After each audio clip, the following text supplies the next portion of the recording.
ප්‍රමාණය නිරුත්තර වන තුරු එල්ලා මැරීමට නියෝග කරමි. මොකක්ද තමුන්ගේ අන්තිම කැමැත්ත?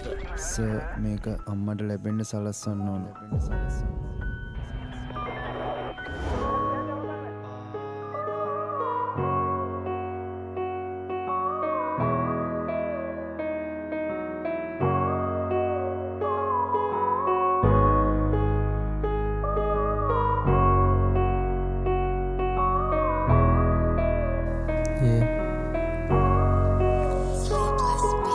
දුකනිපගන්න කියලා කොල්ල ගොඩ මත්තුන්න අහිංසක දෙමපියෝ ඒව දැකලා දුක්ුණා. දවස දවස ගානේ තව ආසාව වැඩි වුණා. හිටට නැති දවසට බෙහෙත් කරල් වලින් සැනසුණා. තැත් වලට විලංගු දවස ගානේ වැටෙනවා. අම්මා බිඳින වේදනාව කඳුළු වලින් පේනවා. ඩක්කුවේ කොණ්ඩ වෙලා අම්මා දිහා බලනවා. සම වෙන්න අම්මේ ඔයා මන් නිසා අඬනවා. හොඳට හිටපු කොල්ලෝ හිරපත් කක ඉන්නවා. දවස ගානේ මව පුහින සේරම දැන් නැති වෙලා පව්වල ණය හිර කුඩියට වෙලා ගෙවනවා. අඬන්න එපා අම්මේ මරලා දායි මාව එල්ලලා. සම වෙන්න අම්මේ ආගේ චූටි පුතා වෙන් වුණා. වේදනාව වැඩි නිසා තැටි තපත් ලං වුණා. පරිස්සමින් ඉන්න අම්මේ එනකල් මං හිනහිලා. කර්ම නිසා වෙන්න ඇති සතුර මට නැති වුණා.